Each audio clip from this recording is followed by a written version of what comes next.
નમસ્કાર મિત્રો, વિડીયોમાં તમારું સ્વાગત છે। તો મિત્રો, અત્યારે ખૂબ જ મોટી અને દુઃખદ ખબર સામે આવી રહી છે। તો મિત્રો, તમને જણાવી દઈએ કે ભારતીય હવામાન વિભાગે જણાવ્યું છે કે બંગાળની ખાડીમાં આ ભયંકર ચક્રવાત આંધ્રપ્રદેશ, ઓડિશા અને પશ્ચિમ બંગાળમાં ભારેથી ભારે વરસાદ પડવાની શક્યતા છે। જી હા મિત્રો, તો તમને વધુમાં જણાવી દઈએ કે બંગાળની ખાડીમાં વિકાસ પામતો ચક્રવાત મોન્થા એક ઉષ્ણકટિબંધીય તોફાન ઉઠ્યું છે અને આંધ્રપ્રદેશના દરિયાકાંઠાની નજીક આવતા તે ખૂબ જ તીવ્ર ચક્રવાતી તોફાનમાં ફેરવાઈ જવાની ધારણા છે।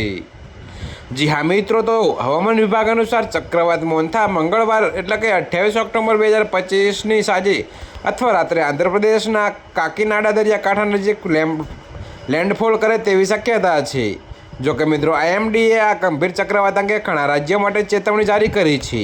તો મિત્રો, વિભાગે જણાવ્યું છે કે આ ગંભીર ચક્રવાતને કારણે આંધ્રપ્રદેશ, ઓડિશા અને પશ્ચિમ બંગાળમાં ભારેથી ભારે વરસાદની પણ આગાહી છે। તો મિત્રો, અત્યારે હાલ માટે આટલું જ। મળીશું નવી અપડેટ સાથે। અને જો તમને અમારા વિડીયો પસંદ આવતા હોય તો વિડીયોને લાઇક, કોમેન્ટ, શેર અને અમારી ચેનલને સબસ્ક્રાઈબ કરવાનું ભૂલતા નહીં મિત્રો।